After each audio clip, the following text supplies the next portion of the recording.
Oui, je te demande que ton esprit témoigne de la présence de Jésus-Christ en moi. Oui, je te demande que son expiation devienne toujours plus une réalité pour moi, qu'elle opère aussi avec efficace dans le parvis extérieur. Que sa vie de gloire me fasse réaliser sa présence et sa puissance. Oh mon Père, que l'esprit de ton Fils, l'esprit de vérité, soit réellement ma vie. Que par lui, chacune des promesses de ton Fils se vérifie pour moi. Je te rends grâce, oh mon Père, de ce qu'il demeure en moi. À genoux, je te demande que selon les richesses de ta gloire, il agisse avec puissance en moi et en tous tes saints. Oh, que ton peuple tout entier apprenne à connaître ce privilège et s'en réjouir, à croire que le Saint-Esprit vient nous révéler la présence de Christ plein de grâce et de vérité.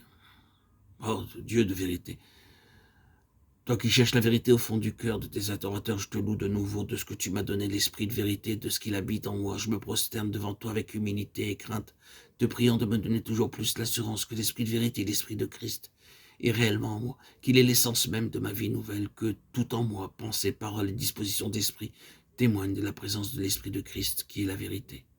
Amen. La vue de nos yeux résulte du bon état de santé de notre vie animale. De même, la lumière spirituelle ne peut nous venir que d'une vie spirituelle en bon état. Les vérités divines ne sont connues que de ceux qui en vivent. Pour connaître l'esprit de vie, il faut vivre de l'esprit. Quand la foi s'exerce à recevoir la vie de l'esprit, à lui céder le pas en tout, l'esprit renouvelé reçoit des oreilles pour entendre et la voix de l'esprit se fait comprendre. L'esprit de vie est l'esprit de vérité. C'est au-dedans de vous, dans le sanctuaire intime que Dieu parle.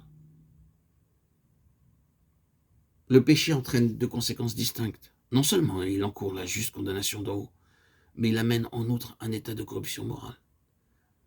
La rédemption n'est pas seulement justification, elle est aussi vie. Elle n'est pas seulement réintégration objective dans les faveurs de Dieu. Elle est encore réhabilitation subjective. La première de ces grâces est l'œuvre du Fils pour nous. La seconde est celle de l'Esprit du Fils au-dedans de nous. Il y a beaucoup de croyants qui sont très fortement attachés à l'œuvre du Fils pour eux et qui manquent pourtant encore de la paix et de la force qui viennent de lui. Parce qu'ils n'en reçoivent pas avec une égale confiance l'œuvre de l'Esprit en eux. Pour que l'œuvre de notre Sauveur devienne réalité pour nous, il faut que nous soyons tout aussi certains de l'habitation de l'Esprit en nous que nous le sommes d'avoir reçu notre pardon par l'expiation de Christ. L'Esprit de vérité au-dedans de nous n'est autre que l'Esprit de Christ. Voilà.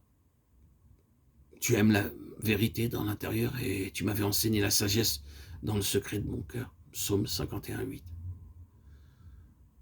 La vérité et la sagesse ne résident pas seulement dans l'intelligence, mais dans la vie intime et secrète de l'esprit. L'habitation en nous de l'esprit de vérité accomplit aujourd'hui cette parole prophétique. Amen.